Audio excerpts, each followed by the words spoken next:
Hi నేను సతీష్. 2 ప్రోమోలు చూశారు. ఈ రెండింటికి సంబంధించి అప్డేట్స్ కూడా ఇప్పటికే షేర్ చేసుకున్నా కదా. అయితే ఈ ప్రోమో చూసుకున్న తర్వాత ఈ టాస్క్ మరి ఎంత హైలైట్ ఉంటుంది, ఎంత బాగుంటుంది, కొత్త కాన్సెప్ట్ అనేది అసలు గెస్ట్ చేయలేదు. నేను కూడా ఏదో కళ్ళకు గంతలు కట్టాడంట, లైట్లు ఆఫ్ చేయాలి, తర్వాత చిన్నపిల్లలు దాగుడు మూతలు ఆడతారు కదా, కళ్ళు మూసుకొని 1 to 50 లెక్క పెట్టడం, అట్లా మరి ఇంత చిన్నపిల్లల టాస్క్ ఏంటబ్బా, కెప్టెన్సీ కోసం అంత ఫన్నీ టాస్క్ అనుకున్నా. కానీ చూసిన తర్వాత అయితే ఈ కాన్సెప్ట్ హైలైట్ ఉంది, చాలా బాగుంది. ఇక్కడ ఏంటంటే ఎవరైనా కెప్టెన్ కావాలనుకుంటే ఖచ్చితంగా ప్యూర్లీ ఆ గేమ్ ఎలా ఆడాలంటే ఆ మైండ్ సెట్ అంతా కంప్లీట్గా సెల్ఫిష్గా ఆడితేనే, కన్ఫ్యూజ్ చేస్తేనే అక్కడ బాండింగ్స్, ఎమోషన్స్ అందరూ పక్కా ఫిక్స్ అయిపోయి ఇతడు వస్తే అతను టార్గెట్ చేస్తాడు, అతడు వస్తే ఇతను టార్గెట్ చేస్తాడు, ఇతను రేసులో ఉండాలనుకుంటారు. కాబట్టి ఇట్లా రిలేషన్స్ లెక్కలను వేసుకుంటారు కదా, దాన్ని కంప్లీట్గా ఆపోజిట్ వెళ్తేనే కన్ఫ్యూజ్ క్రియేట్ చేస్తేనే సూపర్ సక్సెస్ అవుతారు. కంప్లీట్గా నేనే గెలవాలి, నేను ఖచ్చితంగా కెప్టెన్ అవ్వాలి అనుకుని ఆడితేనే బాగుంటుంది, విన్ అవుతారు.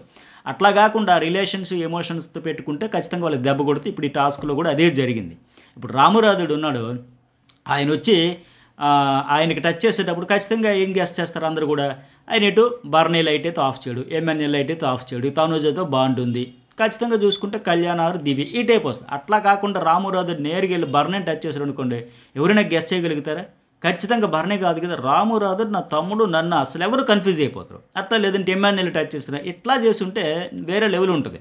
ఆ గందరగోళం క్రియేట్ అయిపోయి అయ్యి బాబు ఏంటి ఊహించింది ఒకటి అనుకున్నది ఒకటి కంప్లీట్ కన్ఫ్యూజ్ మూడ్ అయ్యి అలా లాస్ట్ రౌండ్ వరకు మ్యాక్సిమం వెళ్ళే అవకాశం ఉంటుంది. కానీ ఇక్కడ నేరుగా ఏంటి, రామురాధుడు రాగానే భరణే నాకు అన్నయ్య, ఎంఎన్ఏల్ నాకు ఫస్ట్ నుంచి దోస్తు, తనూజ అక్క, దీనివల్ల ఏంటి ఉన్న ఆప్షన్ ఎవరు ఉన్నారు అక్కడ చూస్తే, దివ్య లేకపోతే కళ్యాణ్, వాళ్ళిద్దరిలో చూసుకున్నా సరే ఇట్లా ఈ లెక్కలన్నీ పడతా ఉంటాయి. సో మరి ఆవిడ లేట్గా వచ్చింది, నువ్వేమైనా చెప్పుకోవచ్చు. అందుకే నేనట ఇదేంటంటే మంచి టాస్క్ ఇచ్చాడు, చాలా బాగుండేది. ఆ రిలేషన్షిప్ ఎమోషన్స్ కాకుండా నేను కెప్టెన్ అవ్వాలి అనుకుని పక్కగా సెల్ఫిష్గా ఆడాలి. ఖచ్చితంగా ఇప్పుడు సెల్ఫిష్ అని కూడా అనలే ఉందండి, ఖచ్చితంగా నేను గెలవాలని ఆడతారు కదా, అలా స్ట్రాటజిక్గా వెళ్తే చాలా బాగుండేది. పైగా ఇందులో సంచాలకురాలు కూడా ఖచ్చితంగా గేమ్ ఆడలే, ఆవిడ చాలా చక్కగా బ్రహ్మాండంగా ఆడిందని కూడా చెప్పొచ్చు.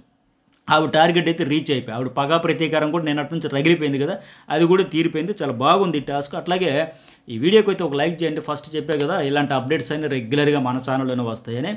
అయితే నేనేమనుకుంటానంటే, నేను చెప్పిన తర్వాత ఇంకా చాలామంది మన తోటి రివ్యూర్స్ కావచ్చు, ఇన్స్టా ఇన్ఫ్లుయెన్స్ కావచ్చు, అందరూ అప్లోడ్ చేస్తూ ఉంటారు, షేర్ చేసుకుంటూ ఉంటారు. అయితే తప్పే లేదు, అందరూ కూడా కోరుకునేది ఏంటంటే ఏ రివ్యూర్ అయినా సరే, ఇన్స్టా ఇన్ఫ్లుయెన్సర్ అయినా సరే, బిగ్ బాస్ ఆడియన్స్కి హౌస్లో ఏం జరుగుతుంది ఆ క్యూరియాసిటీ ఉంటుంది కనుక క్రేజీ అప్డేట్స్, పక్కా కాన్ఫిడెన్షియల్ ఇన్ఫర్మేషన్ షేర్ చేయాలి, మిమ్మల్ని ఎంటర్టైన్ చేయాలి అనుకుంటారు కనుక.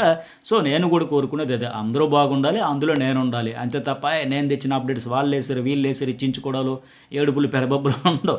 ఎవరు తెచ్చినా మిమ్మల్ని ఫస్ట్ ఇచ్చాము, అమ్మయ్య ఆడియన్స్ సాటిస్ఫై అయ్యారు, మనకి హ్యాపీ, ఇదే. సో అందుకని నేను అడిగేది ఏంటంటే, అయితే మన తర్వాత అప్డేట్స్ వచ్చిన తర్వాత చాలామంది పక్కా కాన్ఫిడెన్స్, ఇతడు చెప్పాడంటే తిరగలేదని ఒక నమ్మకం, ఒక భరోసా, ఒక బ్రాండ్ ఉంది కనుక మార్కెట్లో, దాన్ని బేస్ చేసుకుని ఇస్తారు. అక్కడ రీచ్ ఎక్కువ వచ్చి మనకు తగ్గితే కొద్దిగా మీరు ఎంకరేజ్ ఇంకా ఎక్కువ చేసి ఉంటే బాగుంటుందని నా ఫీలింగ్. పైగా ఏంటంటే ఎక్కడో ఎవరో ఏదో టాపిక్ల మీద ఆవేశంతో ఊగిపోతే దానికి నేను కౌంటర్ అవ్వాలంటే మనకు అంతకంటే ఇంకేం పని పాట ఏమైనా ఉండదా? ఎవరు పాయింట్ ఆఫ్ వ్యూలో వాళ్ళకి ఏది అనిపిస్తే అది చెబుతూ ఉంటారు. తోటి రివ్యూర్స్ వాళ్ళ ఒపీనియన్స్ వాళ్ళు షేర్ చేస్తారు, వాళ్ళ చెప్పాలనుకుని చెబుతారు. సో ఇక్కడ ఏంటంటే మెయిన్ ఇలాంటి అప్డేట్స్ అన్ని ఫస్ట్ చెబుతూ ఉంటాం కనుక ఒకసారి మిమ్మల్ని అడిగేది కూడా, ఎక్కడైనా నేను మొహమాట పడతాం కానీ ఎక్కడ కూడా మొహమాటం అడ్డు వచ్చేస్తూ ఉంటుంది. ప్రతి వీడియోలో గుర్తు చేయాలి కనుక గుర్తు చేస్తూ ఉంటా. లైక్ చేసేయండి, అట్లాగే మెసేజ్ అయితే పెట్టండి. ఫస్ట్ టైం చూసే వాళ్ళు సబ్స్క్రైబ్ అయితే చేసుకోండి. ఇకసారి కనుక్కోండి చూద్దాం. ఆ బాండ్స్ బేస్ చేసుకుని ఉంటుంది. ఇక్కడ భరణీ దివ్య ఫస్ట్ అయితే ఎటు సేఫ్ జోన్లోకి వెళ్ళిపోయారు కనుక వాళ్ళ పేరుకి పెట్టారు. అట్లాగే కళ్యాణ్ కూడా నిన్న సేఫ్ జోన్లోకి వెళ్ళిపోయారు కనుక ఆయన ఓకే. మరి తనూజ ఎందుకంటే తనూజ కిందక వాటర్ పూల్ టాస్క్లో ఇంతకుముందు వచ్చింది కదా, అందులో విన్ అవుతుంది కనుక ఆమె కూడా వీళ్ళతో పాటు ఈ టాస్క్ ఆడేదానికి అర్హురాలు అయ్యింది. ఇక రాము, ఎంఎన్ఏ లేటు ఈ వీక్ స్టార్టింగ్ నుంచి ఉన్నారు కనుక వాళ్ళని అయితే పెట్టారు. ఇక్కడ సంచాలకురాలు కూడా ఒకరిని టచ్ చేయాలి, ఆ పర్సన్ రెండో వారిని లేపాలి. సో ఎవరు పోయినా నాకు ఫరక్ పడదు అనే వాళ్ళని సెలెక్ట్ చేస్తుంది. ఆవిడ కూడా మెయిన్ ఈ ఆరుగురితో పాటు అసలైన గేమ్ ఆడేది, గేమ్ చేంజ్ చేసేది కూడా ఆవిడే. సో ఇక్కడ ఏంటి, భరణీ దివ్య ఖచ్చితంగా రిస్క్లో ఉండాలనుకుంటుంది కనుక వాళ్ళిద్దరిలో ఒకరిని టచ్ చేయడం 1 by 1 వాళ్ళని టచ్ చేయడం, లేదంటే వాళ్ళని ఎవరు టచ్ చేస్తారో వాళ్ళనే సెలెక్ట్ చేస్తుంది. అంటే వీళ్ళు ఎట్టి పరిస్థితుల్లో రిస్క్లో ఉండాలని తన గేమ్ అయితే తను ఆడుతుంది. అదే జరిగింది కూడా. అట్లాగే ఎంఎన్ఎల్ తనని రిస్క్ జోన్లో పెట్టాలనుకోదు, అందుకే ఆయన టచ్ చేయదు. పైగా ఎవరికైనా టచ్ చేసే వాళ్ళు వెళ్తే ఆయన టచ్ చేస్తారనుకునే వాళ్ళని కూడా టచ్ చేయదు. ఇది ఎంఎన్ఎల్ జోలికి పోకుండా ఉండడానికి మ్యాక్సిమం ట్రై చేస్తుంది. సో ఈవిడ ఎవరిని టచ్ చేస్తుందో వాళ్ళతో అవతల వారిని ఎవరిని అవుట్ చేయించాలనుకుంటుందో వీళ్ళని సెలెక్ట్ చేస్తే వాళ్ళు టచ్ చేస్తారు అనే లెక్క ఈ లెక్కలన్నీ వేసుకొని ఆవిడైతే గేమ్ అయితే ఆడుతుంది. అయితే ఆయన పోతాడు లేకపోతే ఈయన పోతాడు అనే స్ట్రాటజీతోనే సంచాలకురాలు కూడా తన గేమ్ ఆడుతుంది. ఇప్పుడు దివ్యాని లేపాలంటే ఆమె అంటే పరణ వాళ్ళు ఎవరుంటే వాళ్ళకి ఆప్షన్ ఇవ్వాలి. అలాగే సంజన నిన్నటి నుంచి పగతో రగిలిపోయింది. ఈ దివ్య అండ్ భరణైనా నేను 4th ప్లేస్లో పడేస్తా బిగ్ బాస్, వాళ్ళ చేతిలో గేమ్ ఉండేటప్పుడు మాకు పాయింట్స్ ఎక్కువ ఉన్నా సరే మమ్మల్ని తీసి పడేశారు. సో ఇప్పుడు మా చేతిలో గేమ్ పెట్టండి, సంచాలకులుగా ఇవ్వండి, వీళ్ళ సంగతి చూస్తా, లాస్ట్లో తొక్కి పడేస్తా, నేనంటే గేమ్ చూపిస్తా అని కసితో కోపంతో పగతో రగిలిపోయింది. అలాగే ఫ్లోరాను కూడా బాగా ఇన్ఫ్లుయెన్స్ చేసింది. కానీ బిగ్ బాస్ అక్కడ ఛాన్స్ ఇవ్వలే. ఆ గ్లాసుల బోర్లించి పిరమిడ్ కట్టే టాస్క్లో ఏకంగా బ్లూ లైన్ అవతల మీ ఇద్దరు ఉండండి అని కూడా చెప్పాడు. ఎందుకంటే ఒక ఎలిమినేషన్ కోసం చాలా స్కెచ్లు స్ట్రాటజీలు వేసుకుని జాగ్రత్తగా తీసుకొస్తా ఉన్నాడు ఇంతవరకు ఈ వారం అంతా బిగ్ బాస్ గేమ్.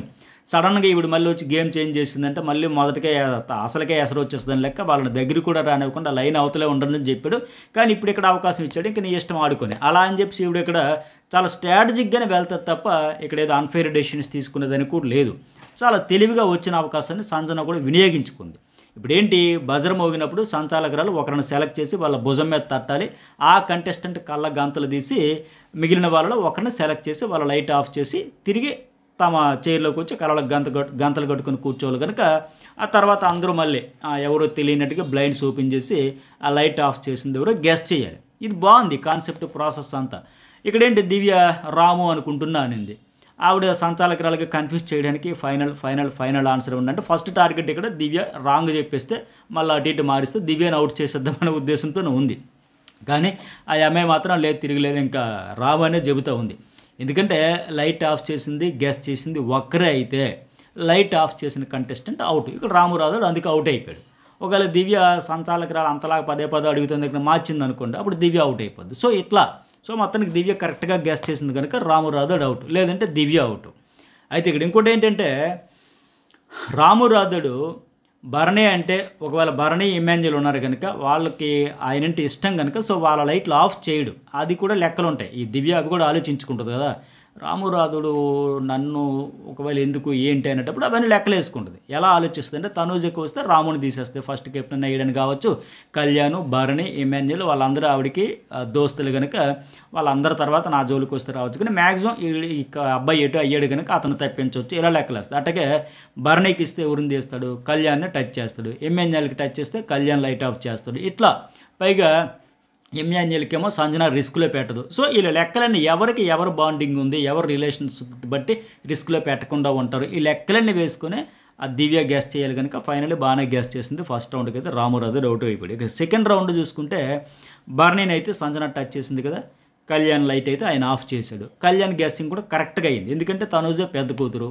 దివ్య చెల్లెలు, తీయాలనుకోడు భరణి, అలాగే ఇమాన్యుల్ ఏమో ఫ్యామిలీ ఫ్రెండ్. సో ఇతడే బయట వ్యక్తి, ఒక రకంగా ఆయన ఫ్యామిలీ మెంబర్ కాకుండా ఫ్యామిలీ మెంబర్ అవ్వాలని ట్రై చేస్తున్న కళ్యాణ్ని టార్గెట్ చేస్తాడు. సో ఆయన పర్ఫెక్ట్గా కళ్యాణ్ అయితే గెస్ చేసాడు, భరణి అవుట్.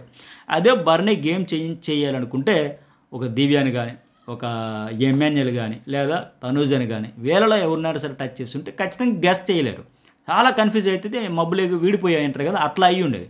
కానీ క్లియర్గా తెలిసిపోద్ది కదా ఆయన రివల్యూషను ఎమోషను ఈ బంధాలు అనుకుని, అందుకే ఆయనకి ఈజీ కూడా అయిపోయి కళ్యాణ్కి కూడా. అట్లాగే రాము భరణి అవుట్ అయిపోయాక ఇంకేంటి థర్డ్ రౌండ్ తనూజ. ఆవిడ వరకు వచ్చేసరికి తనూజ ఇమాన్యుల్ దివ్య కళ్యాణ్ ఉన్నారు కదా, ఇక్కడ తనూజని టచ్ చేసింది. ఆమెకు ఇమాన్యుల్ కళ్యాణ్ కంటే దివ్యతోనే ఎక్కువ ఇష్యూస్ ఉన్నాయి. సో ఇమాన్యుల్ కళ్యాణ్ లేపేయాలి అనేది తనూజ అనుకోదు, అయితే నేను పోవాలి లేకపోతే దివ్య పోవాలి అన్నట్టే డిసైడ్ అవుతుంది తప్ప తనతో పాటు వాళ్ళిద్దరిని ఎందుకు రిస్క్లో పెడుతుంది. తన టచ్ చేయడంతోనే తనూజ రిస్క్లోకి వచ్చింది. అలాంటప్పుడు ఆ కళ్యాణ్కి ఇమాన్యుల్కి వదిలేసి దివ్యకి టార్గెట్ చేస్తుంది. సో ఒకవేళ కళ్యాణ్ కాకుండా భరణి ఇంకా అక్కడ రేస్లో ఉంటుంటే ఖచ్చితంగా ఆయన వైపు వెళ్తుంది, లేదంటే ఇమాన్యుల్ వైపు వెళ్తుంది. సో ఎందుకంటే నిన్నటి వరకు టీమ్గా ఆడి కళ్యాణ్ ఈ అమ్మాయి ఇప్పుడు సడన్గా కళ్యాణ్ అయితే టార్గెట్ చేయాలనుకోదు కదా.